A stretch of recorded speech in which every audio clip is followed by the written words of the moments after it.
The Reverend Leonard Sweet tells of a conversation he had once with one of his fellow seminary students.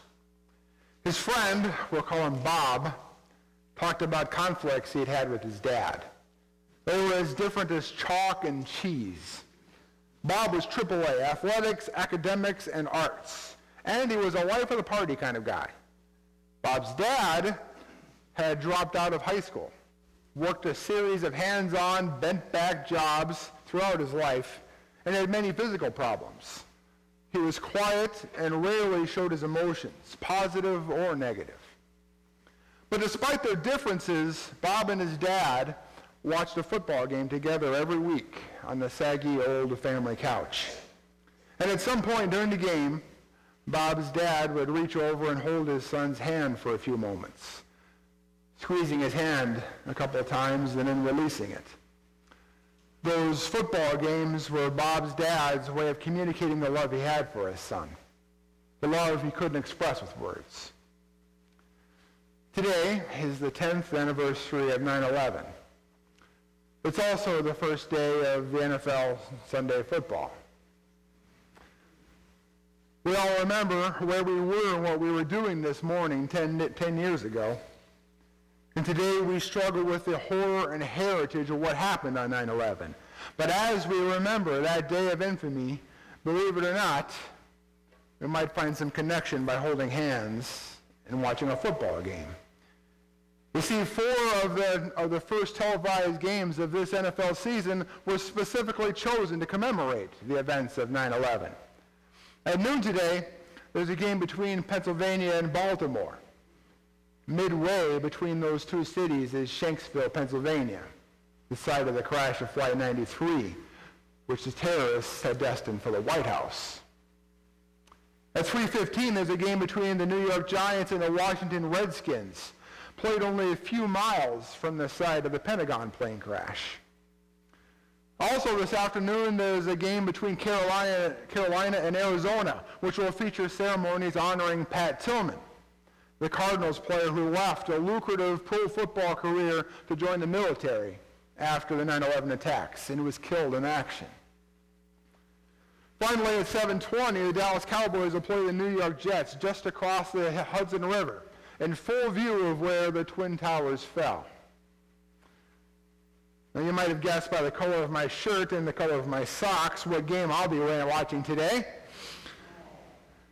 But whatever game you watch today, it's a good day to hold hands with your loved ones and enjoy the simple act of being together, watching a football game. Our scriptures today are about forgiveness. Now, I don't know about you, but forgiveness is a hard topic for me to swallow today.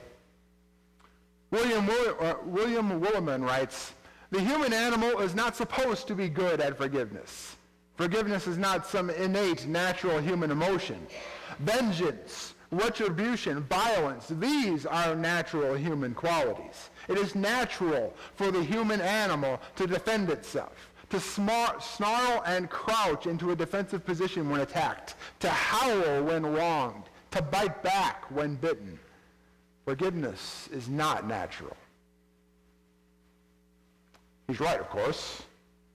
There's a part of us like that unforgiving servant that wants to find somebody who's wronged us and literally grab them by the throat. Forgiveness. Now that's strictly learned behavior. But does forgiveness really apply today? How many times should I forgive, Peter asks. I'll confess there are times when I haven't appreciated Jesus' answer. 77 times? There are some people where once is too much. In fact, there are some people I seem to enjoy not forgiving. It adds to the pleasure of not liking them. But Jesus links our forgiveness from God to forgiving others. Not only in the parable, but in the Lord's Prayer. Forgive our trespasses as we forgive those who trespass against us. It isn't that we earn God's forgiveness by forgiving others. It's much more personal than that. If we can't bring ourselves to forgive others, and maybe even forgive ourselves, how are we ever going to genuinely believe that we've been forgiven by God? A forgiven person forgives. The unforgiving servant showed by his actions that even though forgiveness had been offered, he hadn't accepted it. It hadn't taken heart. The servant decided, in fact, that he'd rather have the punishment than pass the forgiveness on to another.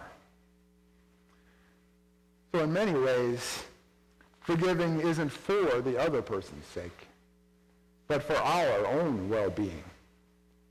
You know, the person who injured you may never apologize. They may feel no remorse. They may not even remember what they did to you. So holding on to the resentment, to the grudge, really only affects you. As someone once said, resentment is like drinking poison and expecting the other person to die. Resentment eats away at you and drives you mad. So when you hold on to that anger, that person and what they did controls a part of you. Every time that injury comes to mind, they hurt you again and again, over and over and over. As Ann Landers put it, hanging on to resentment is letting someone you despise live rent-free in your head. And they might not even know or care that they hurt us. So why do we do this to ourselves? When Bill Clinton met Nelson Mandela for the first time, he had a question on his mind. When you were released from prison, Mr. Mandela, the former president said, I woke my daughter at 3 o'clock in the morning. I wanted her to see this historic event. Then the president zeroed in on his question. As you marched from cell block across the yard to the gate of the prison, the camera focused on your face. I have never seen such anger and even hatred in any man as was expressed on your face at that time. That's not the Nelson Mandela I know today. What was that about? Mandela answered, I'm surprised that you saw that, and I regret that the camera caught my anger. As I walked across the courtyard that day, I thought to myself, they've taken everything from you that matters. Your cause is dead. Your family is gone. Your friends have been killed. Now they're releasing you. But there's nothing left for you out there. And I hated them for what they had taken from me. Then I sensed an inner voice saying to me, Nelson, for 27 years you were their prisoner, but you were always a free man. Don't allow them to make you into a free man only to turn you into their prisoner. You see, you can never be free to be a whole person until you're able to forgive. Forgiveness heals you. Oh, we won't forget. Lord knows we could never forget. But forgiveness can remove the resentment and the turmoil and the desire for revenge. Forgiveness is not reconciliation. That's something else altogether. Forgiveness is simply taking your hand off of the other person's throat. And the funny thing is, when you do, it's you who can breathe again. It won't make things right. And you may never speak to that person again, but they won't be able to hurt you anymore. A memory without that resentment is just a memory. And we can live with that.